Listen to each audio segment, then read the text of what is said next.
Não, não deste último carnaval, mas não sei porque este me transportou para a minha infância e para as quarta-feiras de cinza nas ruas mortas, onde esvoaçavam um despojo de serpentina e confete. Uma ou outra beata com o véu cobrindo a cabeça e a igreja atravessando a rua tão extremamente vazia que se segue ao carnaval.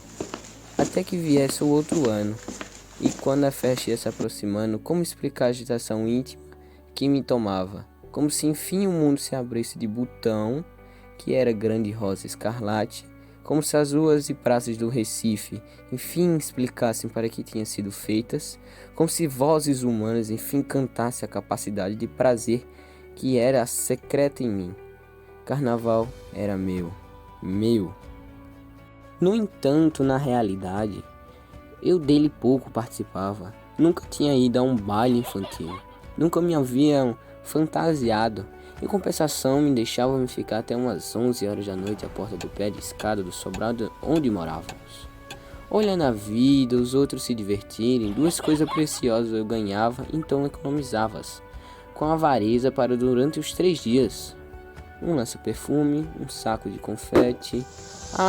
Está se tornando difícil escrever, porque sinto como ficarei de coração escuro ao constatar que, mesmo agregando tão pouco à alegria, eu era de tal modo sedenta que quase nada já me tornava uma menina feliz. E as máscaras? Eu tinha medo, mas era um medo vital, innecessário porque vinha de encontro à minha mais profunda suspeita de que o rosto humano também fosse uma espécie de máscara. À porta do meu pé de escada, se um mascarado falava comigo, eu de súbito entrava no contato indispensável com meu mundo interior, que não era feito só de duendes e príncipes encantados, mas de pessoas com seu mistério, até meu susto com os mascarados, pois era essencial para mim. Não me fantasiavam. No meio das preocupações com minha mãe doente, ninguém em casa tinha cabeça para carnaval de criança. Mas eu pedi a uma das minhas irmãs para enrolar aqueles meus cabelos lisos que me causavam tanto desgosto e tinha então a vaidade de possuir cabelos frisados pelo menos durante 3 dias no ano.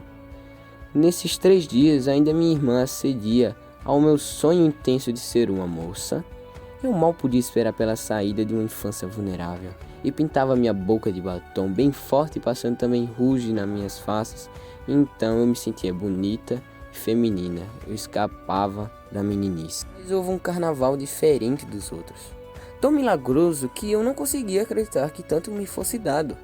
E eu que já aprendera a pedir pouco, é que a mãe de uma amiga minha resolverá fantasiar a filha, e o nome da fantasia era no figurino rosa.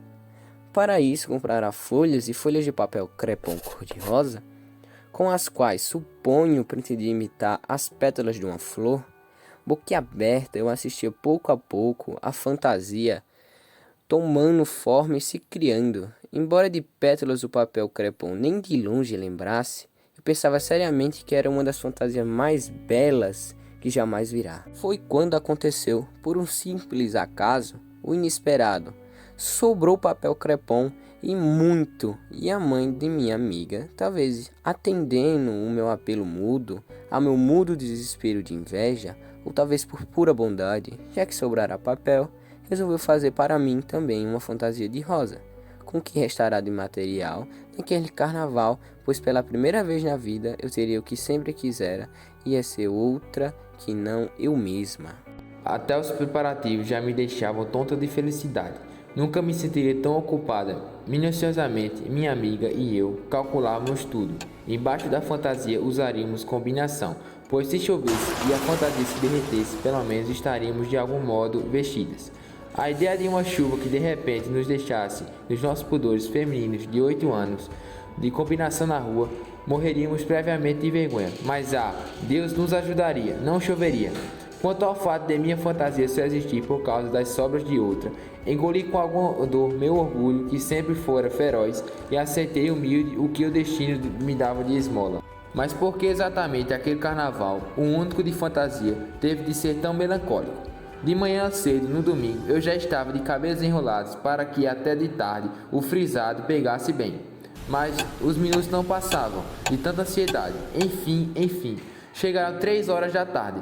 Com cuidado para não rasgar o papel, eu me vesti de rosa. Muitas coisas que me aconteceram tão piores que estas, eu já perdoei. No entanto, essa não posso esquecer, entender agora.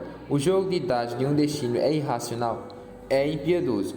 Quando eu estava vestida de papel crepom, todo armado, ainda com os cabelos enrolados e ainda sem batom e ruge, minha mãe de súbito piorou muito de saúde.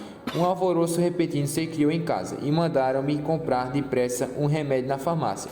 Fui correndo, vestida de rosa, mas o rosto ainda nu não tinha a máscara da moça que cobriria minha tão exposta vida infantil. Fui correndo, perplexa, atônita, entre serpentinas, confetes, gritos de carnaval. A alegria dos outros me espantava. Quando horas depois a atmosfera em casa acalmou-se, minha irmã me penteou e pintou-me, mas algumas coisas tinham morrido em mim. E como, nas histórias que eu havia lido sobre fadas que encantavam e desencantavam pessoas, eu fora desencantado. Não era mais Rosa, era de novo uma simples menina. Desci até a rua e ali de pé eu não era uma flor, era um palhaço pensativo de lábios encarnados. Na minha fome de sentir êxtase, às vezes começava a ficar alegre, mas com remorso lembrava-me do estado grave da minha mãe, e de novo eu morria. Horas depois é que veio a salvação, e se depressa agarrei-me a ela, e porque tanto precisava me salvar. O menino de uns 12 anos, o que para mim significava um rapaz, esse menino muito bonito parou diante de mim e uma mistura de carinho, grossura, brincadeira e sensualidade cobriu meus cabelos alisos de confete. Por um instante ficamos nos defrontando, sorrindo sem falar. E eu então, mulherzinha de 8 anos, considerei pelo resto da noite que, enfim, alguém me havia reconhecido. Eu era sim uma rosa.